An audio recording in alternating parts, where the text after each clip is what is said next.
Hey, so we're going to talk about the Phil and Matt problem. So Phil and Matt made cookies for a fundraiser at their high school. Phil made 25% more cookies than Matt, and the cookies sold for 25 cents each. So if you go back to thinking about, revenue, cost, and product, what we need to figure out is the cost of the cookies times the number of cookies sold.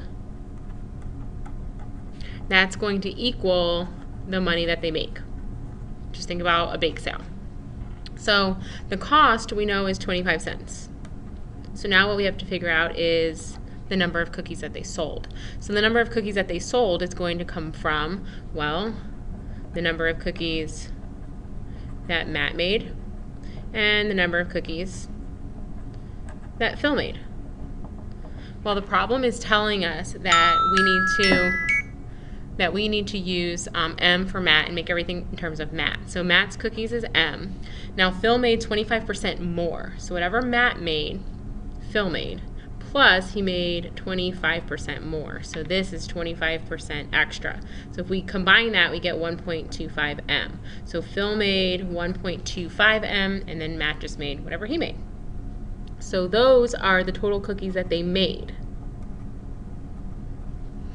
Okay, so now what we have to take into consideration is that they say after the sale, 20% of the combined total of their cookies remained. So 20% remain means that 80% sold. So when we're talking about the cookies that are sold, well, they sold 80% of what they made. So to represent that, I'm going to put 0.80. So this right here represents all the cookies the boys made. This right here represents all the cookies that they sold. And this right here represents how much they sold each cookie for. So this is what you could type in for that first one.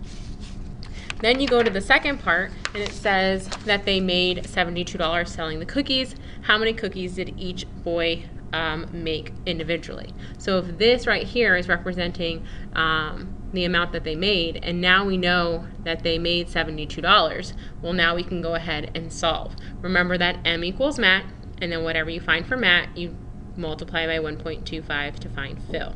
Be careful when you type it in. Make sure you're typing in Matt's in Matt's box and Phil's box. That should help you with part 2.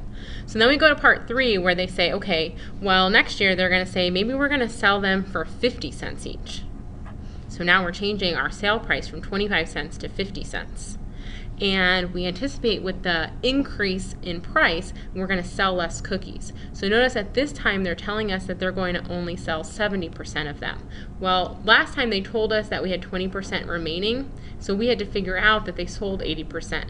Well, now they're telling us that we're going to sell 70%. And they also tell us that Matt and Phil are going to make the same total number of cookies. So Matt and Phil are still making those same amounts of cookies.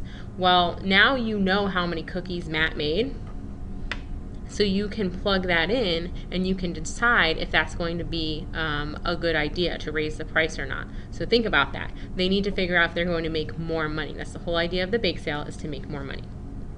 All right, good luck.